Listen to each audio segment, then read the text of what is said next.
Right, hello everyone. Today we're going to talk about retrieval using language models in an enterprise setting and what goes wrong and what you can do about it. So let's start by orientating ourselves around the situation. You have a user who submits a prompt to a language model. So far, so familiar. That language model has access to its own knowledge. Now, in a retrieval-based use case, that language model also has access to some specialist context, this green documents here.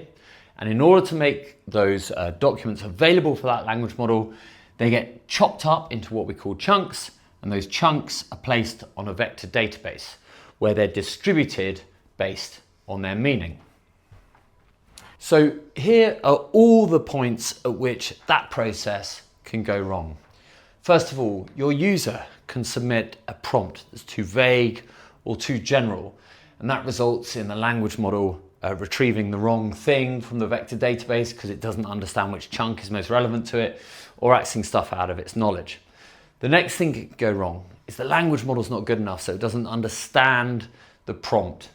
Third, it can go into its knowledge and the knowledge can override the vector database. So you might ask it about annual leave entitlement. The context is your own HR policy, but the language model's big bulk chunk of knowledge might try and override that context and send you generic information instead. And the third way that it goes wrong, and this is quite common and quite problematic and little understood, is that the chunks within the context get distributed around that vector database. And if the language model isn't quite sure of which chunks get retrieved, you can end up with the not so relevant chunks coming into the response and then not being right. And of course, actually, that's reminded me there is, of course, another way this go wrong, which is that the context itself is contradictory or incorrect. And that, of course, will generate the wrong answer too. Right, so what can we do about these issues? Well, it's not that difficult, to be honest. The first, of course, the users. We all talk about managing them, training them, making sure they understand the tools that they're using so that these prompts are good. The language models that you're using, you want to be able to test and adapt and move in between models. Make sure you've got the right one for the task you're using.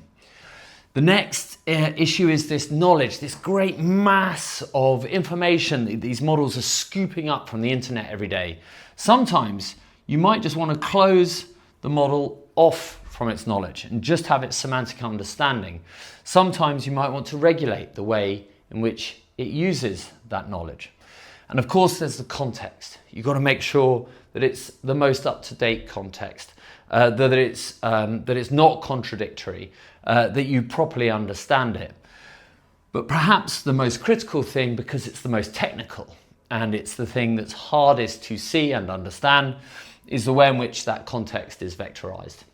How big are the chunks? How many of those chunks are being retrieved into the language model?